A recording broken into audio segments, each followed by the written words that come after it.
Oh, snap. That took a long time to go live.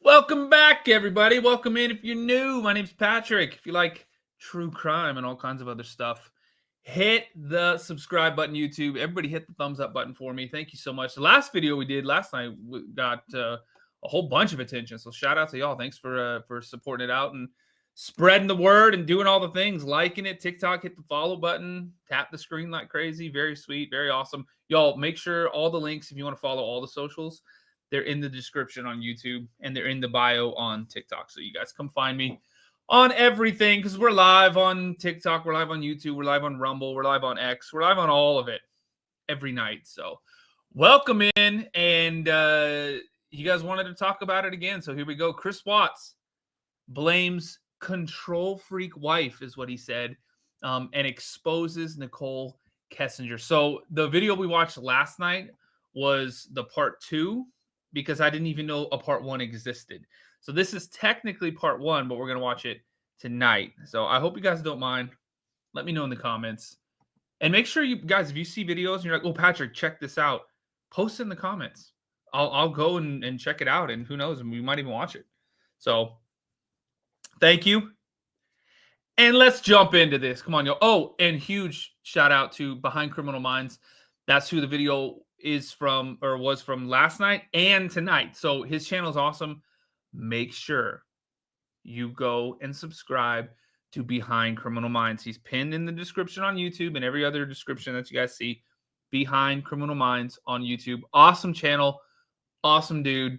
Make sure you go subscribe. All right. Without any further ado, let's get this. Come on, y'all.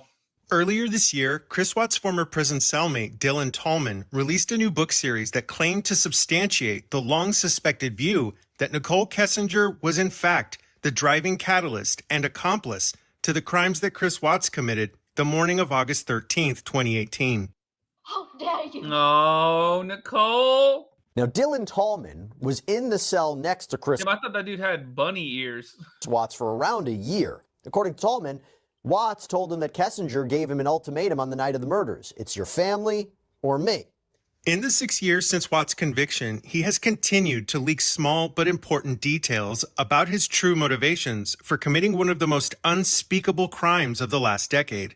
In today's episode, you will hear a detailed analysis and timeline of the day-to-day events that transpired surrounding the most critical moments of this case. We will review the facts taken directly from the discovery evidence, subpoenaed phone records, witness statements, as well as the new claims found within Dylan Tallman's new book series, The Cell Next Door. A series that continues to support the claims and unmistakable signs that Chris Watts has far more to tell. This is Searching for the Truth, the first installment of the Chris Watts Deep Dive series. Oh, here we go. Oh, I just joined when you said, oh, Nichol, and I was like, what? Oh, but I see now. Oh, I see. Nichol, there you go. The case against Chris Watts has continued to capture the attention of millions of people all around the world. And for so many, that interest is fueled by the desire that everyone involved in any crime should be held accountable and brought to justice. And it's for that reason that I want to state clearly that Chris Watts is solely responsible for his own actions. And regardless of any new information that may arise, he is exactly where he belongs. So with that said, That's true. Let's begin. By late July of 2018, Chris and Shanann Watts were living two entirely different lives on either sides of the country. Several weeks prior to the 31st of July, Shanann had left with Bella and Cece to go to North Carolina to stay with family.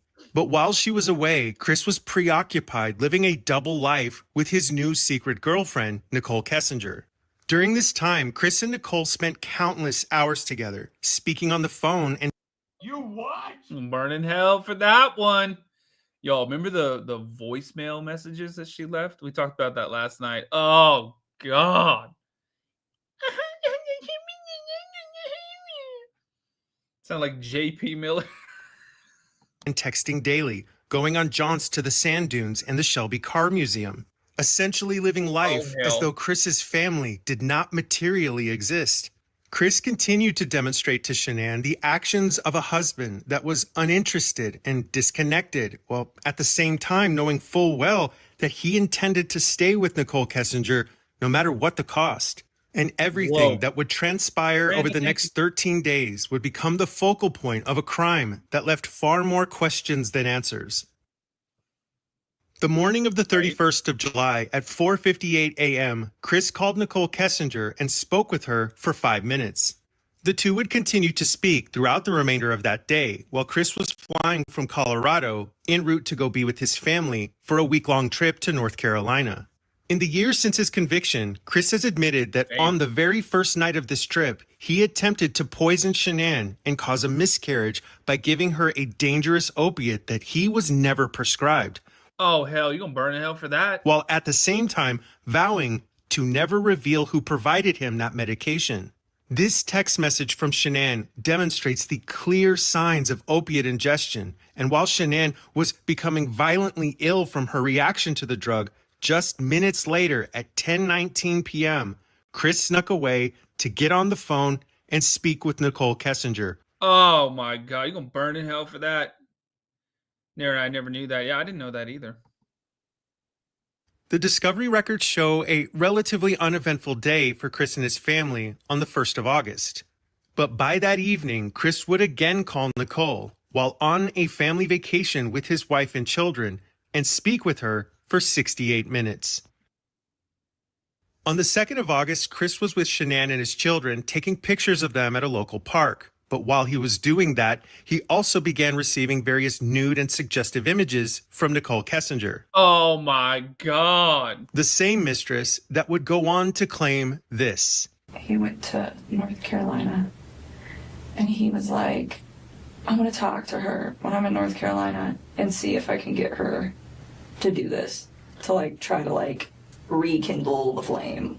And I thought I had like convinced him to like try to make peace with her. And I was like, if you guys work on this, like... Oh, hell, that flame was chlamydia, you crazy son of a... How dare you? Man, he was kindling all kinds of flames up in the venereal areas. You stupid. Oh, my God. I'm out, because what's the point? At the same time, while Chris was with his wife and children, he was also storing nearly a dozen pictures of Nichol to his secret calculator app. Chris would Secret what? continue this ritual of calling Nichol once Shanann and the girls were asleep throughout the remainder of this trip. But on this evening, Chris would speak with Nichol for nearly an hour and a half. Whoa. The 3rd of August was another relatively uneventful day for Chris Watts during his family vacation to fix his marriage. But as usual, he would somehow find the time to call Nichol Kessinger around 9 p.m. Despite only speaking with her for just under 15 minutes, Chris did find the time to receive and store pictures from her on his secret app just before going to bed that evening. You're going to burn in hell for that. Prior to Chris's arrival in North Carolina, the infamous Nutgate scandal and the widespread fallout had already transpired. It was a considerable fight that had broken out between Shanann and Chris's mother, Cindy Watts, over Cece's nut allergy. The argument seemed to be the final straw in years of spoken and unspoken animosity that had finally come to a head. Throughout that day, Shanann continued to text Chris over her concerns They had a fight about the allergies? about his family, as well as his total lack of interest in her or his children. The discovery records would later reveal that Watts was communicating with Nichol Kessinger during this entire period of time through text message, but also most likely on a different app like Skype altogether. But while Chris and Shanann were arguing over his disconnected apathy in their marriage, Nichol Kessinger was happily focused on the future of her new relationship with a married man. Just after midnight on the 4th of August, Nichol Kessinger spent 2 full hours searching for wedding dresses.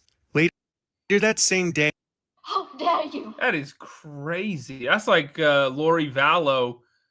Remember Lori Vallow was searching for all that stuff too? Linen wedding dress, linen shirts. I'm going to play my ukulele on the beach for you.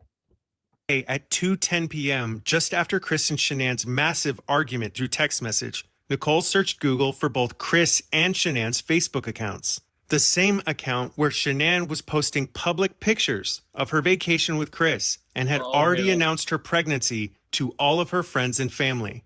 At 4:52 p.m. that day, Shanann texted her friend to tell her of her concerns over the clear changes in Chris's behavior. She explained that she noticed that he had changed his cell phone wallpaper that was previously a picture of the two of them, but had been changed to a picture of the sand dunes.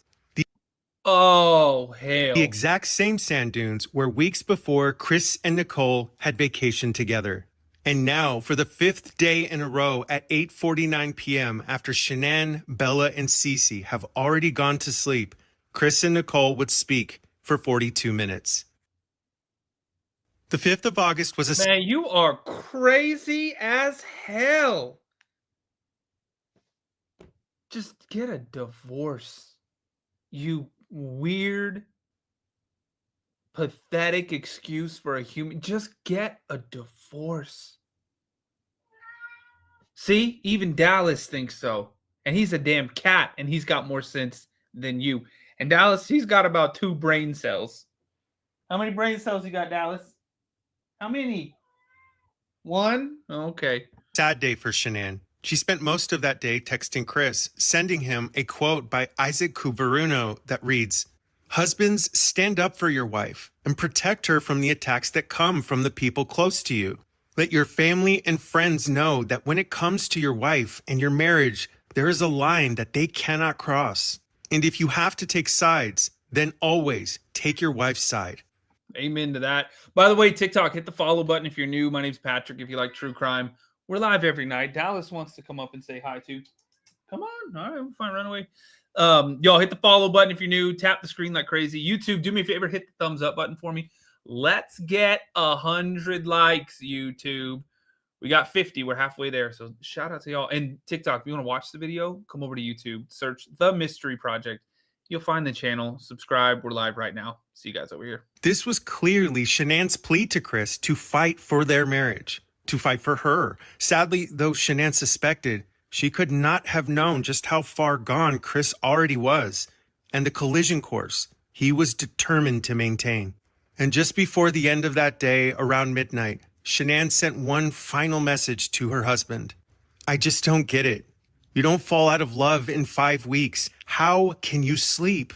Our marriage is crumbling in front of us, and you can sleep?"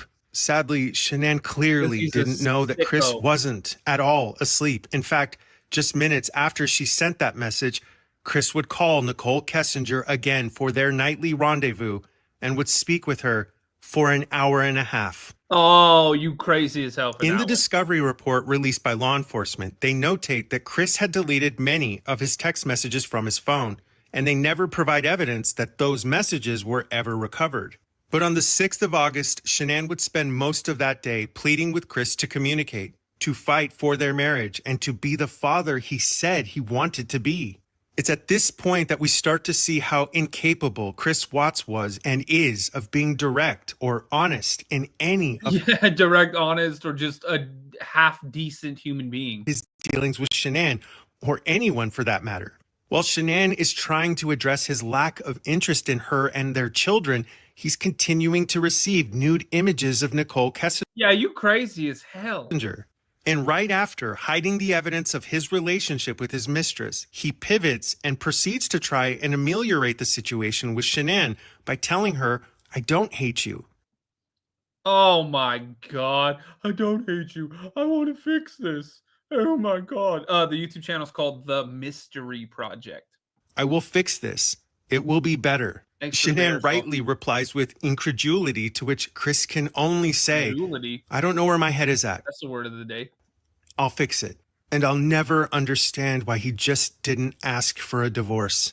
But it's at this moment that we see just how intelligent and wise Shanann was, because she responds by saying, "Something's changed in the last 5 weeks. Something you won't say." 15 minutes later, at 10:33 p.m., Shanann sent one final message to her husband. It reads, "All of these asking for you to talk to me. You falling asleep at 7 or 8 p.m. Don't tell me it's me. It's not communication that's the problem. You're not telling me something." At this exact same time, while Shanann is... Chris, you crazy as hell to think that your wife doesn't know all that stuff. ...is pleading with Chris to just hear her and respond to her attempts at communicating. Once again, Chris is on the phone with Nichol and will be for the next 50 minutes.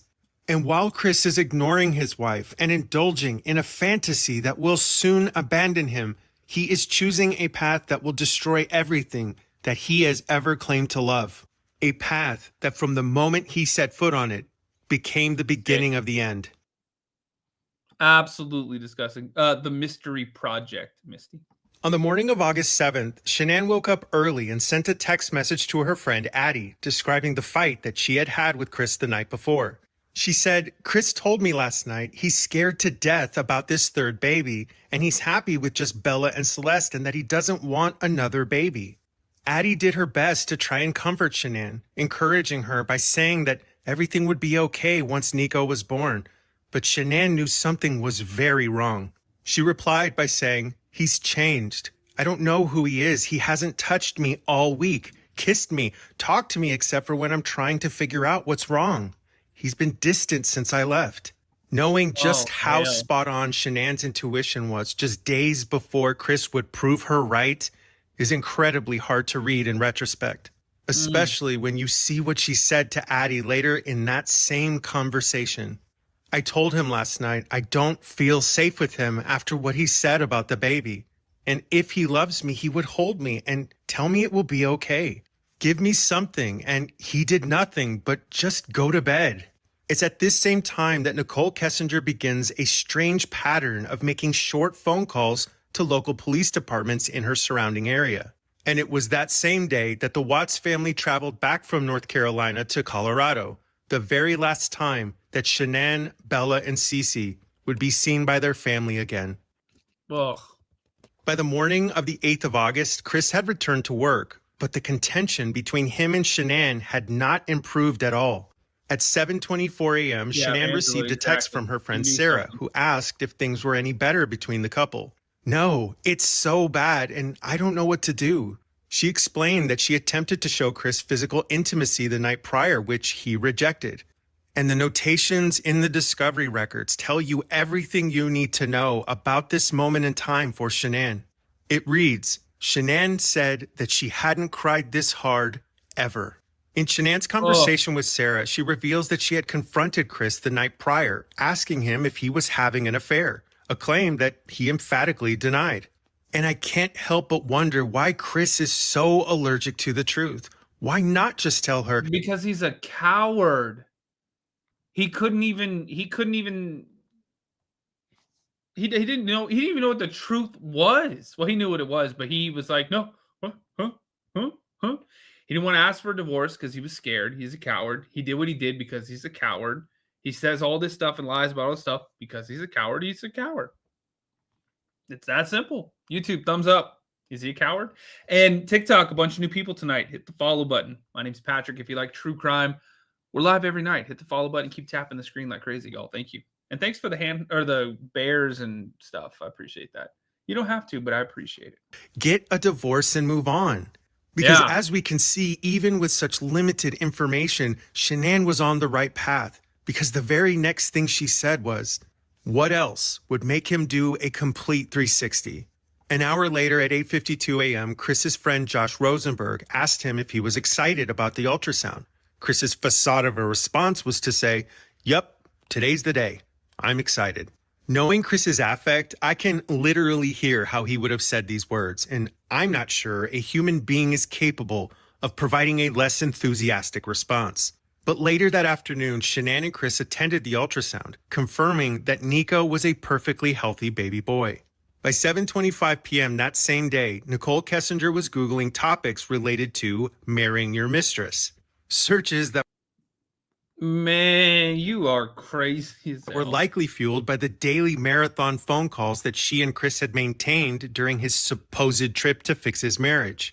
And it's evident in the limited records law enforcement did release that during this time, Chris was placating Shanann and everyone else in his life, while at the same time preparing to start a new life with Nichol. Details that are only further established by his actions that night because at 9:54 p.m., Shanann texted her friends that Chris had just told her that they were no longer compatible. He denied her any form of comfort and need for reassurance, all while refusing to go to couples counseling.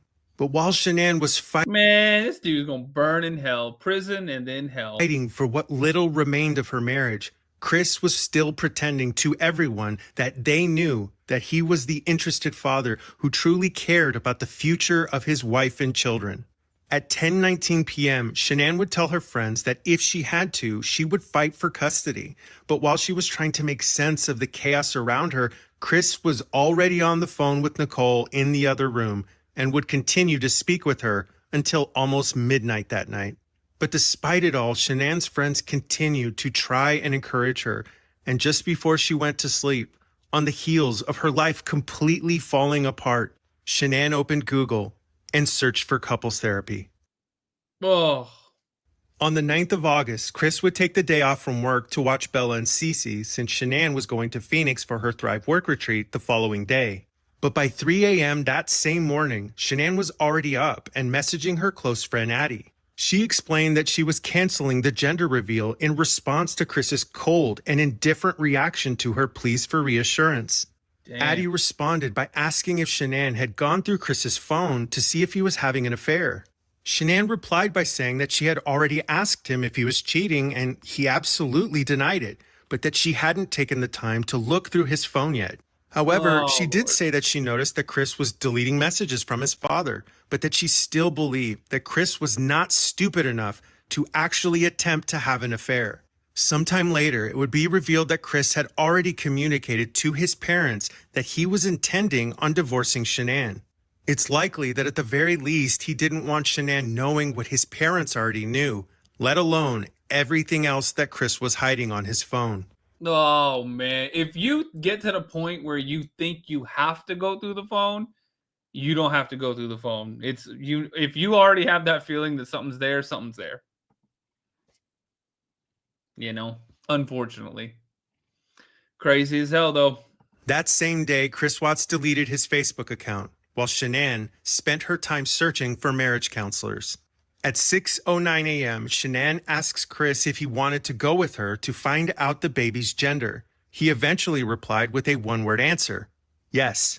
And just 3 hours later at 9:20, Chris again logs into his secret calculator app. At 10:06 that morning, Shanann shares a picture of Nico with her close friend Sarah, seemingly to find any semblance of joy in a home where it no longer existed. And it's at 11:44 a.m. when Chris sends this disturbing and now infamous picture to Shanann. Because it's at this moment in time that many believe that Chris had now fully committed to his plan to commit the unspeakable acts that he would complete on the morning of August 13th. That is a crazy picture. And he sent that to Shanann? What the hell is wrong with him? 2018. Well, we know, but less than 90 minutes later, at 1:15 p.m., Shanann would text her friend Sarah and report to her a surprising and unexpected development. All of a sudden, Chris has now agreed to go away with Shanann to work on their marriage the weekend of August 17th. Shanann was in complete shock, but moments later had already begun making plans for the two of them the following weekend and was already asking Sarah if she was available to help watch Bella and Cece. 30 minutes later, Shanann texts Chris and asks him why he deleted his Facebook account. Chris would never respond. Just after 3 p.m., Shanann asks Chris if he will drop Bella off on her first day of school the morning of Monday, August the 13th. Chris responds by saying, I can make that happen. A short time later, Shanann orders the book, Hold Me Tight, 7 Conversations for a Lifetime of Love, a book that she desperately hoped that Chris would read. Law enforcement would later find that same book while searching the Watts family garage. They found it inside of the trash can. Right at 4 o'clock that same afternoon, Chris would get on the phone with Nichol Kessinger and speak with her for about 38 minutes during her drive home from work. And at 7:37 p.m. that evening, Chris messaged his coworker Troy McCoy to tell him that he was taking that next day off from work. And in his message, he added that he would meet with Troy the following day to exchange the Amazon Fire Stick. On its face, it would seem to be an unimportant conversation, but in reality, that meeting would go on to become a critical component of Chris's premeditated plan and would further help to expose Nichol Kessinger's alleged involvement. What do y'all think? Was she involved? Put a comment. By the way, TikTok, if you guys want to see what we're talking about, we're live on YouTube. TikTok won't let me show you the video, but we're live on YouTube where you can actually see the video. So if you come over to YouTube, just search The Mystery Project and you'll find it. And thanks for all the follows, TikTok. You guys coming in strong tonight. Thank you so much. 45 minutes later at 8:17 p.m., Shanann messaged her friend Addie again.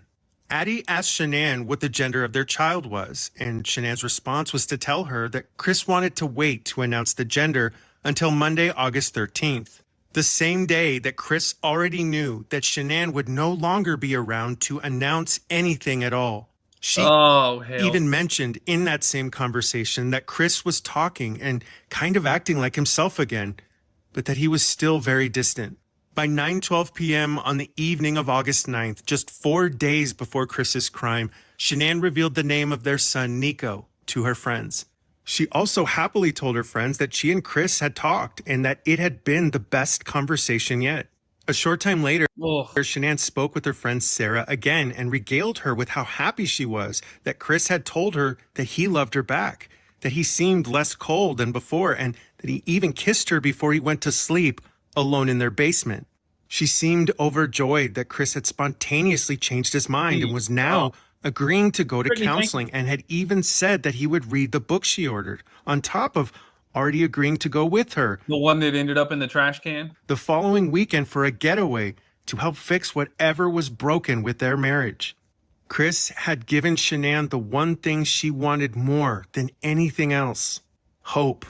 But by now, you are likely no longer surprised that while Shanann was having this conversation, allowing herself to believe that hope had cause, Chris was downstairs in their basement talking to Nichol Kessinger for nearly an hour. While at the same time... You what? Man, that is crazy. This dude is infuriating. Logging onto his secret calculator app, waiting for the program to load, and then transferring nude selfies of his mistress into the hidden folder that had now become a mirror-like representation of his life.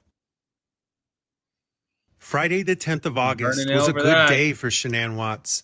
At 6:20 that morning, while at the airport en route to Phoenix for her work conference, Shanann texted Chris and seemed to be in a pleasant and upbeat mood.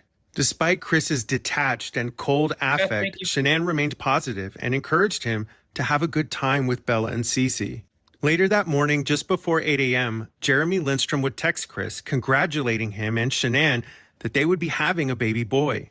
A short time later, Chris would parlay upon Jeremy's goodwill and ask if his daughter McKenna would be available to watch Bella and Cece the following evening. Chris would lie and concoct a fake story about having won tickets to go to the Colorado Rockies game with his coworkers that he didn't know. But since Shanann was gone, Chris took the opportunity to set up a date with his mistress, and it was a date that he didn't intend to miss. After some back-and-forth conversation, Chris confirmed that McKenna was set to watch the girls the following day from 5:30 to 10 p.m.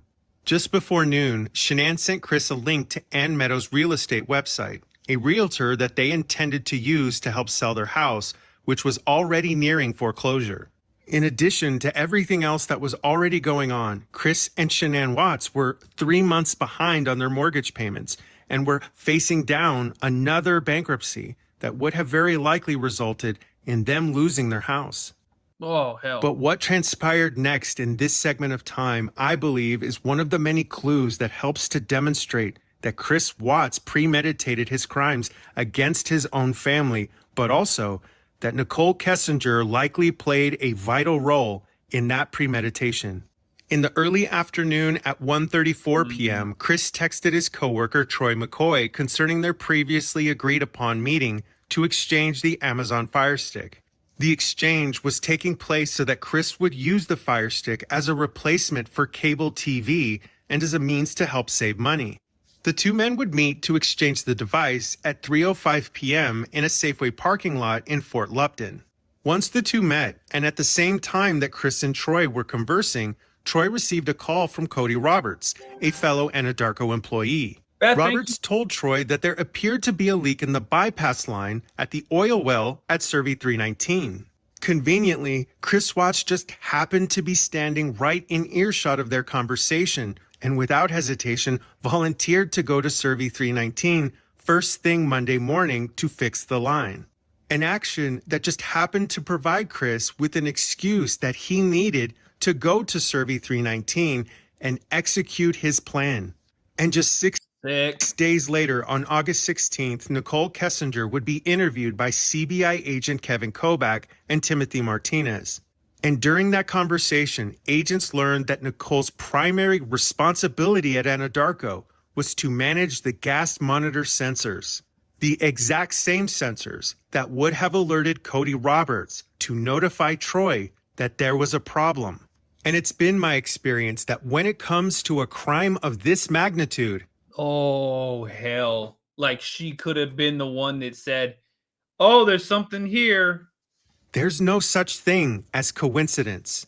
Throughout the remainder of that day, Chris would search the internet for various activities that he could do with Nichol, including searching for restaurants in anticipation of their Y'all should have went to church. date the following day. That's what you could have done. You could have went and found Jesus, you sick expletives. Hey.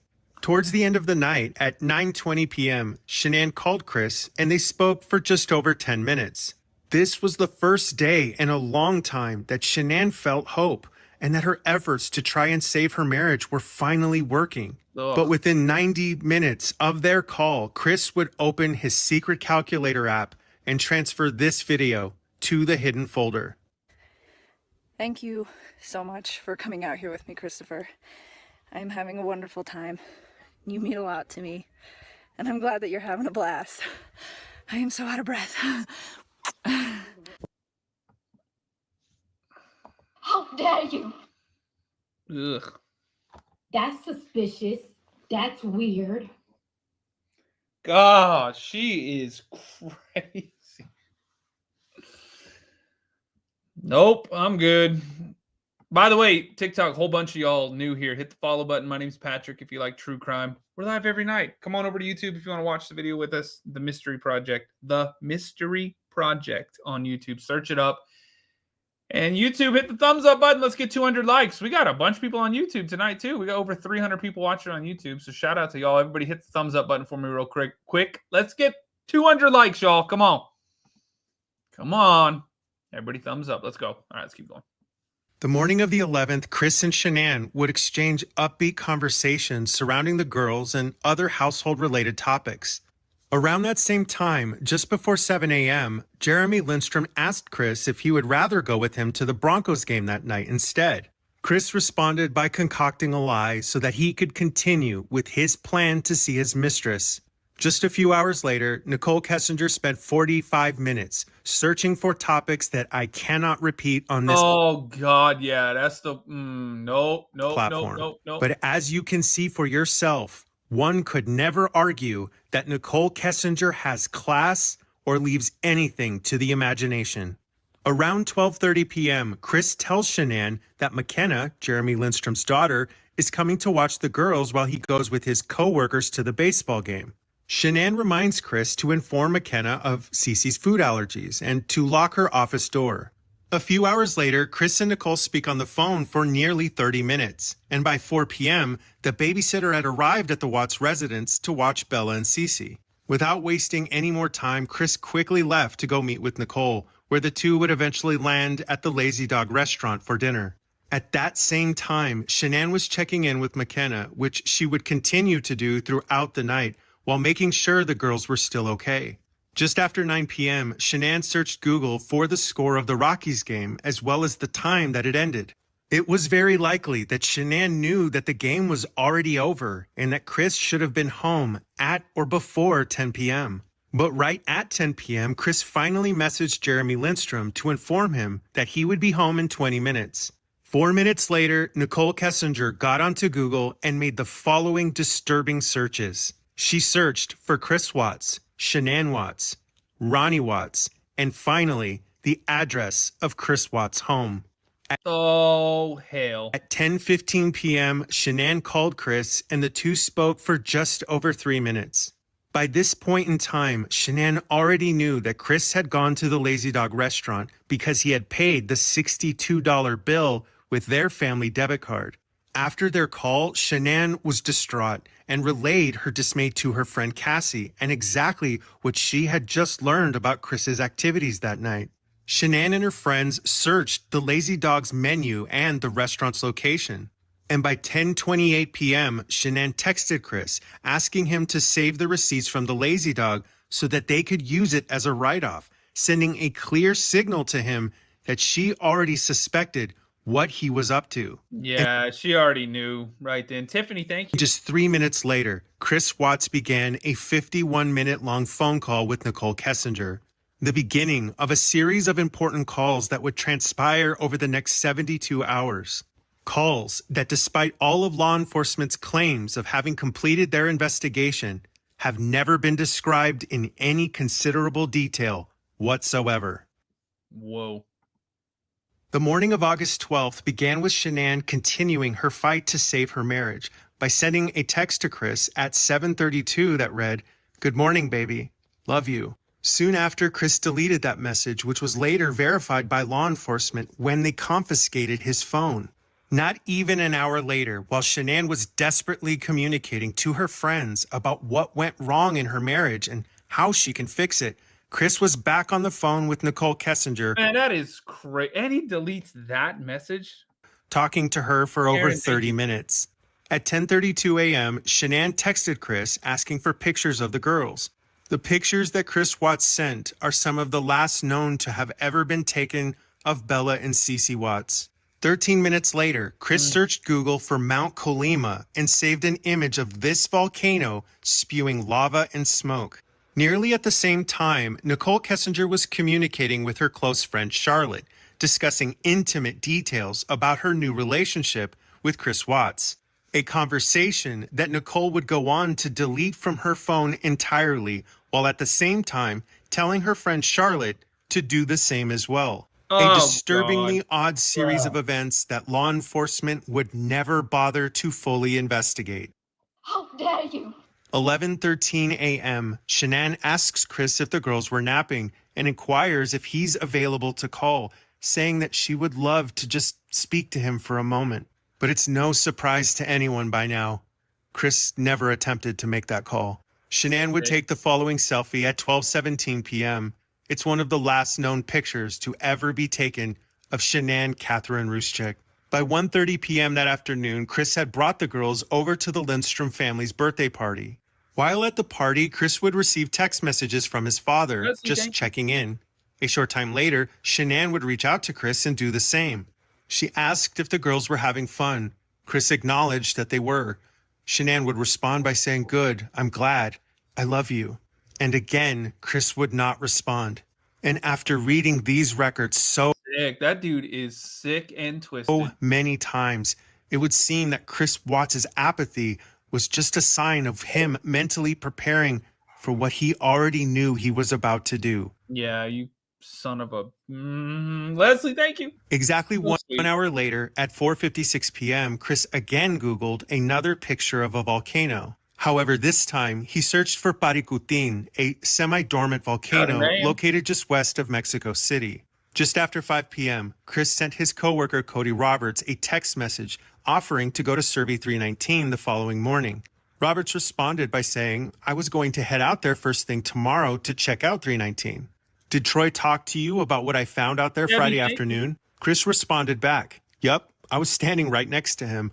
I was giving him a fire stick to look at. I can go out there, though. No sense in both of us going out there. LOL." And can I just say, what grown man types the word LOL to a coworker that often? I'm just saying, Nichol Kessinger had clearly rubbed off on Chris in the worst way possible. Damn. Oh, no, he played it. No. It's me. I miss your face. I was just calling to say hi. Call me back. Bye. Bye. Remember that? Sound like a damn chipmunk. It's me. You guys just call me back when you have a chance. Bye. Hell no. Okay, I'm sorry, but you had to be reminded what I was talking about.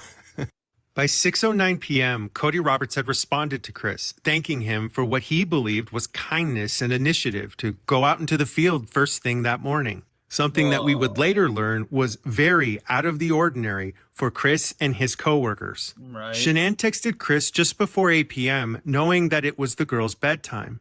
She asked Chris to send pictures, to which he provided her with updates on his progress to get them into bed. Watts would eventually send this final picture of his beautiful daughter Bella to Shanann. Despite everything that Shanann knew, she continued to try and maintain a positive outlook on a situation that was already crumbling apart. Eventually, she and Chris would speak on the phone for 9 minutes, and right after they hung up, she texted him, "Sorry I bothered you. I just wanted to talk to you." We have no evidence that Chris Watts ever responded. Shortly thereafter, Shanann's friend Addie called Chris and spoke to him about issues that she was having with her vehicle. While the two were speaking, Shanann sent Chris a message, thanking him for taking care of the girls over that weekend, thanking him for helping her while she was away focused on work. At 9:09 p.m., Shanann continues to try and communicate with Chris, and it's clear that she can sense something is seriously off with him. She already knows that he was lying about the baseball game. She knows that he spent way more money on his food at the Lazy Dog than he could have possibly spent on a single plate of salmon. Right. She knows that Chris didn't come home until almost 10:30 at night. And yet, despite all of that, at this moment in time, she was asking Chris what kind of vegetables he wanted with dinner that next evening. It's now 9:13 p.m. and Shanann sends her friend Addie a draft of the message that she wants to send to Chris the following day on August 13th. It's a message that Chris will never receive, a message that Shanann will never send. For most of the last 6 years, certain members of the public have taken the opportunity to psychoanalyze every perceived mistake or failure that Shanann ever made. The truth is, if my life, if everything I have ever said or texted or every mistake I have ever made was compiled in a couple thousand pages of records that reduced my life to words absent of context, I imagine that none of us would come out unscathed. But this next message is a testament to who Shanann Ruszczyk was. The message reads, "Can you please tell me something? Because just like you, I'm in my head. I try to fix things and make them better, and this is making me crazy. I know you need time. I want to give you what you're asking for and respect your space. I need some time. This place that I'm in my head, it's not a good place. It's not healthy for me, for Nico. I need you to help me help you. I need you to give me just a little bit of what I did or didn't do, so I'm not going crazy in my head trying to figure it out. I know I can't fix this by myself, that we are going to have to work together." 16 minutes later, at 10:29 p.m., Shanann attempted to call Chris to tell him that her flight had been delayed, but Chris was not asleep. Chris Watts was already on the phone with Nichol Kessinger, and this is when the books of Dylan Tallman begin to shed light on what Chris and Nichol actually said during the 111-minute phone call. In Tallman's first book of the series labeled The Cell Next Door, he explains that the two inmates were assigned cells directly next to each other. Tallman was in cell 13, and Chris occupied cell 14. The two would become close friends, sharing very similar religious ideology that became their central focus of daily biblical study. Over time, Tallman earned Chris's trust, and we learn that Chris began to share parts and pieces of what happened and why he was there. Midway through his book, he shares a discussion that he had with Chris, wherein they begin discussing his relationship with Nichol Kessinger, who he now refers to as Jezebel. And oh, Lord. Y'all, what do you think? Do you believe the book? Let me know. Put a comment right now. Do you believe what he said in the book? Is it all BS? Is it true? Is some of it true? Is some of it not true? I don't know. Y'all tell me what you think. This is the segment of Tallman's book that immediately grabbed my attention.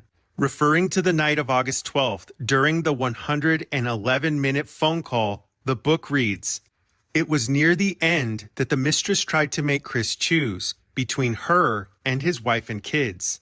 Chris claims that he chose his wife and kids and that Nichol was not too fond of that decision. So Dylan asked Chris, 'When did Nichol make you choose?' And it was at that moment that Chris would admit to Tallman that it was the night of the incident. And just in case it isn't clear, that would mean on August 12th at 9:28 p.m., Chris Watts spoke with Nichol Kessinger for nearly 2 hours. And on that call, she demanded that Chris choose between her and Shanann. And her demand would receive even more clarity in Tallman's later books, and I assure you, we're about to get to that. At 11:21 p.m., Chris finally gets off the phone with Nichol and immediately responds to Shanann's text message, telling him that her flight had been delayed. It was the last lie that Chris Watts texted his wife Shanann while she was still alive. Shanann's friend Cassie would receive a text from her confirming that she had landed in Denver just before 1:30 a.m. This would be the last and final outgoing communication that would ever be sent from Shanann's phone. At 1:48 a.m., the Watts family Vivint security system logged Shanann's entry through their front door. And from 1:48 to 4:23 a.m., no further movement was detected on the main floor of the Watts family home. It's this period of time that has become the primary source of speculation by the media, the public, and even law enforcement. The expeditious conviction of Chris Watts left so many unanswered questions, and while we cannot know with any degree of certainty whether or not Dylan Tallman's books credibly answer the questions that so many of us still have, it is important to remember that Tallman is a self-admitted career criminal who has spent most of his adult life in prison. Inmates on that level of security lockdown are not exposed to the media the same way that we are. In fact, in his books, he admits that he didn't even know the details surrounding the crimes that Chris was convicted of, which is why his recitation of the conversations that he had with Chris appears to ring true. But as always, I'm going to let you decide. Towards the end of Tallman's first book, he recalls a discussion he had with Chris where he was advocating for him to file various pleadings via the appellate process. It's there that Chris responds by discussing the moment that Shanann walked through the door after arriving home at 1:48 a.m. My wife came home and she knew that I was having an affair and we got into a fight. Chris then jumps ahead in the story and tells Dylan, after a while, I talked to Nichol and I confided in her and she said she would help me. Chris then claims that it was Nichol who told him what to do and how to dispose of Shanann's remains.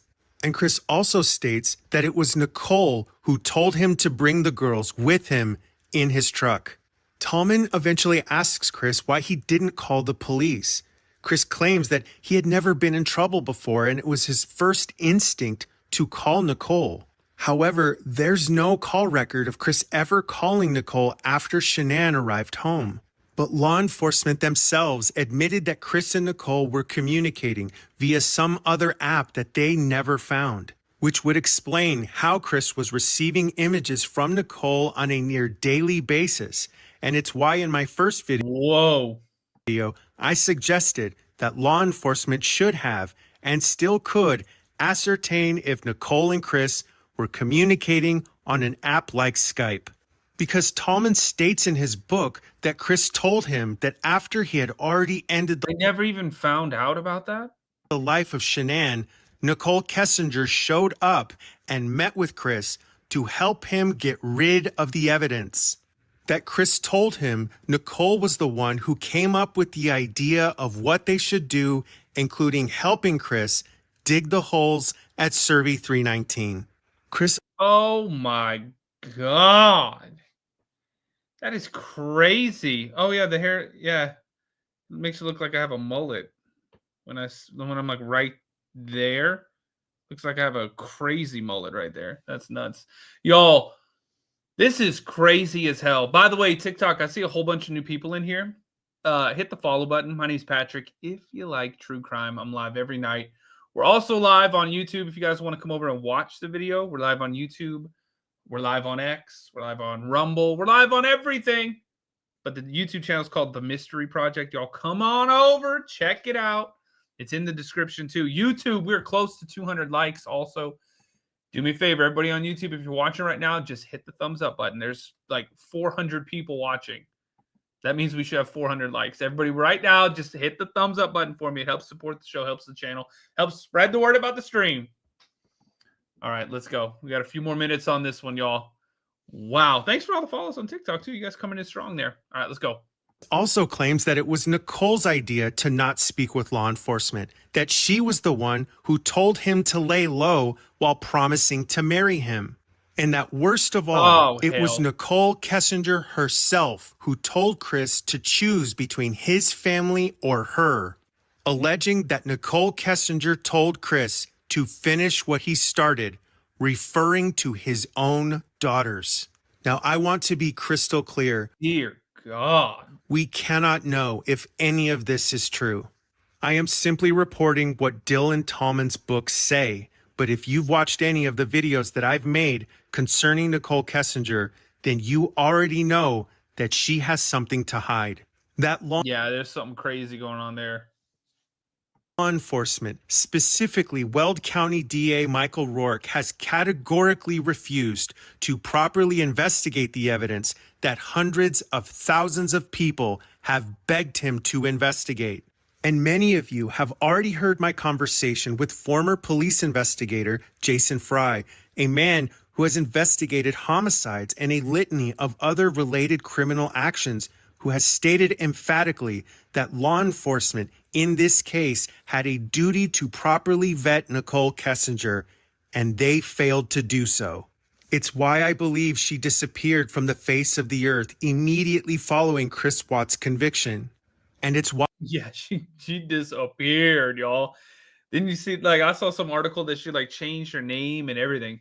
she rushed to hire a lawyer before anyone knew anything about her, but not for criminal defense. Nichol hired a slander and libel attorney to shield her from what she already knew was coming. Because so many of us believe that Nichol Kessinger knows that a day is coming when the truth will come out, and she will no longer be able to run from it. Oh my God, that is crazy. Yo, YouTube, let me know what you think about that in the comments. Make sure you guys like the video. That's it for tonight, though. If you want to continue, if you're new to the channel, last night we did the second part to this because I didn't even know the first part existed. So it's on the channel. If you just go to live streams, click the live tab, you'll find it. Or you can go watch some of the haunted side on YouTube. It's going to kick you over there. Go check some of that out. YouTube, I love you guys. Be safe. Go check it out, though. Go like that video. It's going to kick you over there. See you tomorrow.